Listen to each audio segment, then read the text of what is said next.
Dr. Shashi Tharoor ji. Thank you very much, Honourable Speaker. Sir, the Right to Information Act of 2005 is one of the most monumental accomplishments of our country's democratic governance in recent years. A law that allows an ordinary citizen with no official power or authority to elicit information from the powers that be in our country is an absolutely extraordinary development in the practice of our democracy. RTI has created mechanisms and platforms for the practice of continued vigilance of our government by, obviously, our ordinary people, our ordinary citizens, a remarkable attribute now of our democratic citizenship. When I was at the UN, Mr. Speaker, I was privileged to chair an international seminar on right to information systems around the world. Though I was not yet back in India and not a part of our politics, it made me immensely proud to realize that how globally celebrated is our RTI legislation, which was held up by activists around the world as a model RTI law. At that conference, I met some of the prime movers of RTI from India's civil society, people like Aruna Roy, Nikhil De, my old teacher Shekhar Singh of the National Campaign for People's Right to Information, which worked closely with the chairperson of the UPA, Srimati Sonia Gandhi, who's here today. They had clearly understood that the key to the success of the RTI would be an institutional and legal mechanism which would not only be independent, with a clear and secure mandate, but also function transparently and be empowered to override the traditional governmental habits and structures of secrecy and exclusive control with which we are all so familiar. The purpose of RTI, Mr. Speaker, is to make us uncomfortable. When we were in government, and now when the then opposition party is now in government, RTI is inevitably an instrument for keeping a check on the overweening power of the authorities. That is why RTI gives us an independent information commission as the highest authority on government information, headed by people with fixed tenures in office and fixed salaries at the level of Supreme Court judges, along with the powers to penalize errant officials. Now, through the Right to Information Amendment Bill, the government seeks to amend sections 13, 26, and 16 and 27 of the RTI Act, which equates the status of the CICs, the Central Information Commissioners, with that of the Election Commissioners, and the State Information Commissioners with the Chief Secretaries of their states, so they can function in an independent and effective manner. The dismantling of this architecture empowers the central government to unilaterally decide the tenure, salary, allowances, and other terms of service of the information commissioners, both at the centre and the states. Introducing the bill, and just now my good friend, the Honourable Minister of State, Jitendra Singh ji, asserted that this is a minor and routine amendment, prompted by the anomaly that information commissioners are making decisions that can be challenged in the high courts, so how can they have the same status as Supreme Court judges? This is fallacious logic, Mr. Speaker. You and I can challenge the decisions of the President of India and the Prime Minister of India in the high courts today. Does that reduce those dignitaries below the level of high court judges? Yes. I'm sorry to say that this seemingly innocuous intent simply does not wash.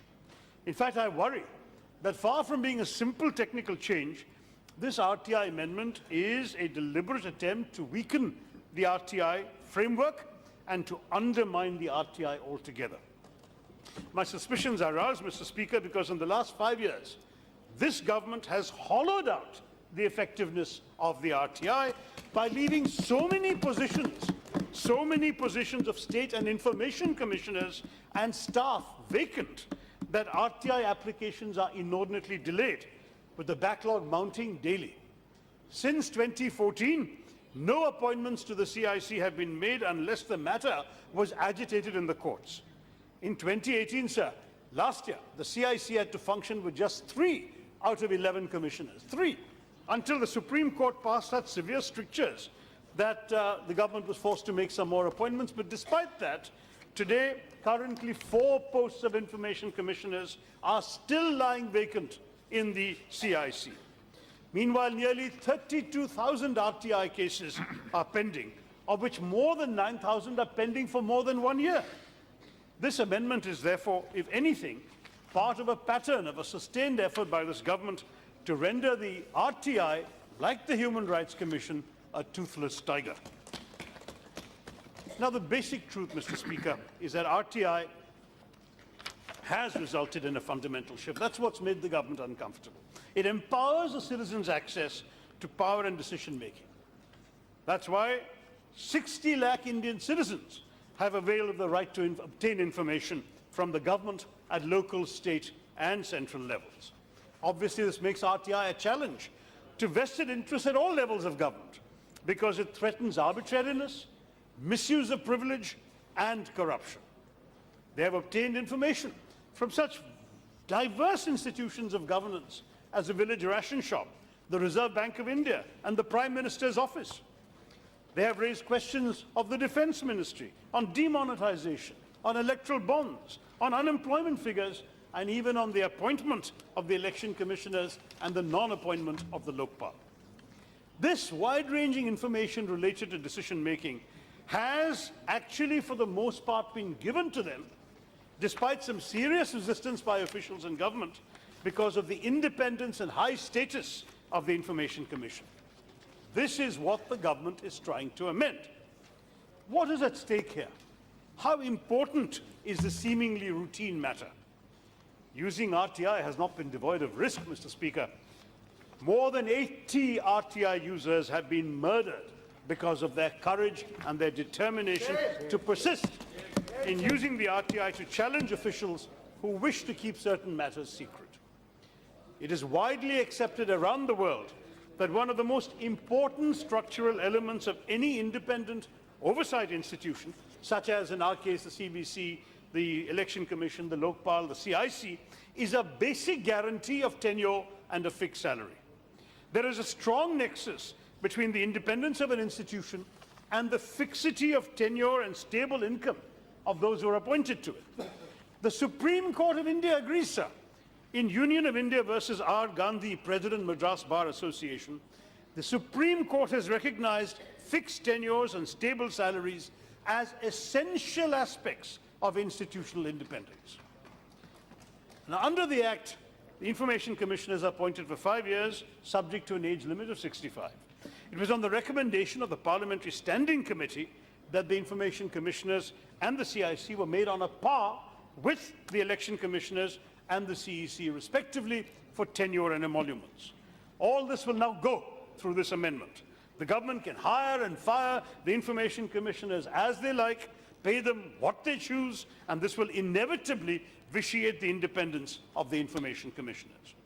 That is why, Mr. Speaker, when the bill was sought to be introduced, I warned this House that it was not just an RTI amendment bill, but an RTI elimination bill.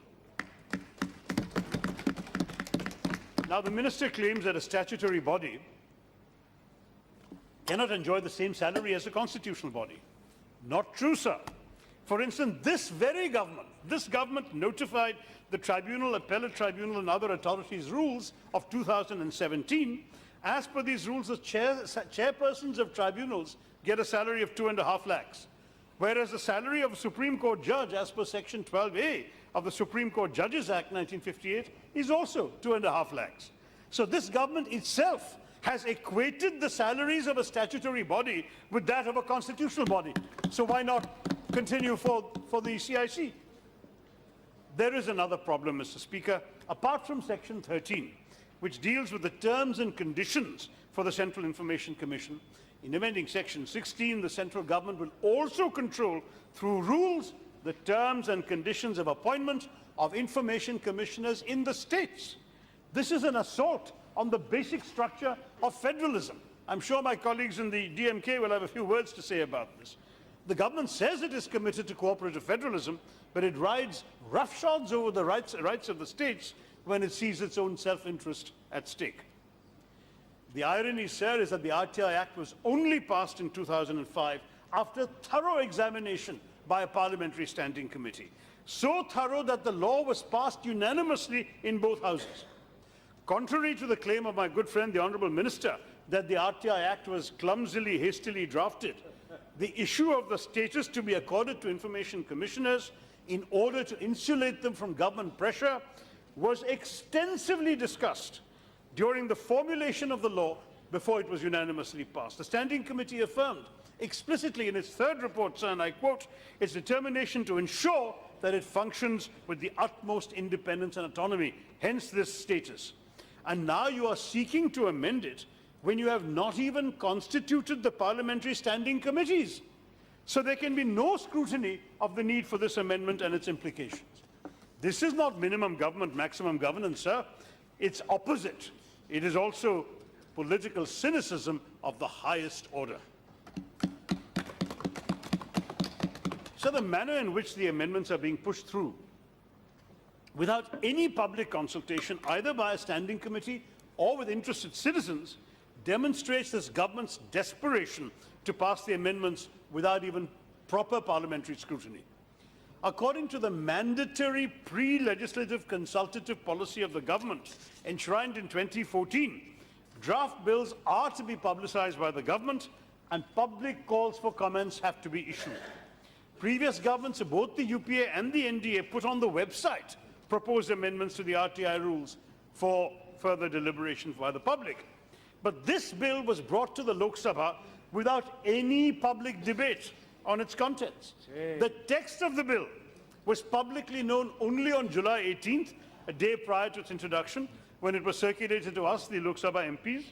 Similarly, under Section 4(1)(c) of the RTI Act, public authorities are expected to release relevant material to the public regarding any change in the RTI.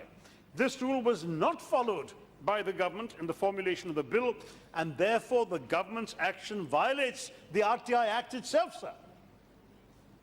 Now, the government's unseemly haste to rush pending legislation through even before a parliamentary standing committee has been constituted itself rings a warning bell.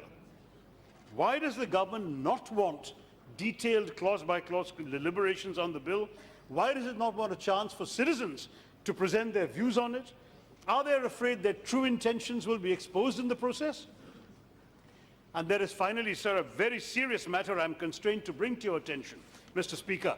Nothing less than a serious charge of contempt of Parliament. The Honourable Minister's own department, the DOPT, issued a notification on 26 July 2018 calling for applicants to fill up the vacancies in the CIC. However, unlike its earlier advertisements, it failed to mention the tenure of 5 years and stated that the salary will be as determined on the date of joining, even though the law, as of date, prescribes a fixed salary. This notification, in other words, Mr. Speaker, assumes that Parliament will enact this bill without change. Further, in an affidavit to the Supreme Court, the central government said it has not filled up the vacancies in the CIC because the bill amending the RTI is pending in Parliament. This reveals the government's blithe assumption that Parliament will act as a rubber stamp to approve the text of any bill it brings to the House. This is not democracy, sir. This is the brute majority that is speaking here, disdaining the constitutional provisions that constitute Parliament's authority and essentially saying they will ignore any deliberations in the House is, in fact, sir, a sign of contempt of Parliament. I am not moving a contempt notice, Mr. Speaker, but I hope you will yourself give severe strictures to the government for this cavalier disregard of Parliament's rights. So why this desperation to violate every canon, every precedent, every convention, and rush through this bill? What has provoked this unnecessary amendment, Mr. Speaker? Was this because the CIC issued orders regarding the disclosure of the Prime Minister's educational qualifications? Was it because, in the recent general elections, the RTI helped with the cross-verification of the affidavits of powerful electoral candidates with official documents? Was it because certain information commissioners have ruled in favour of disclosure of information that certain powerful officials would have preferred not to disclose? We will never know, but civil society organizations and RTI activists are openly raising such questions and expressing such concerns. In conclusion, Mr. Speaker, let me say that independent structures to regulate and monitor the government, to keep its power in check, are vital to a democratic state committed to freedom and justice. When power is centralized and exercised at the whims of those in power, freedom is threatened and our democracy is in peril. This is why we cannot see these amendments as a routine matter, but as a very serious one. They constitute a deliberate architectural change to roll back the gains of the RTI, restrict its independence, and regressively enforce power equations.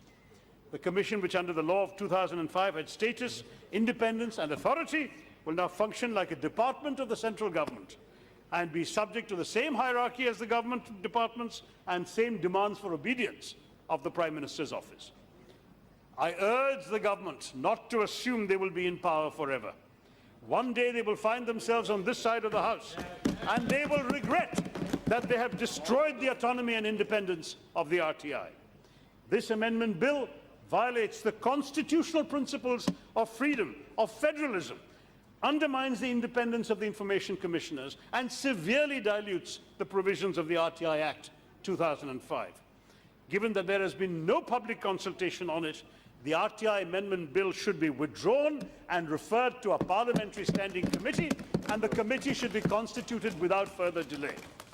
My party, Mr. Speaker, cannot support such a regressive and dangerous piece of legislation in its present form and in the hasty manner in which it is sought to be pushed through. The Honourable Minister is a decent man. I would urge him not to make such a grave mistake that is completely unworthy of him. For all our sakes, before it is too late, please withdraw this bill. Thank you, Mr. Speaker.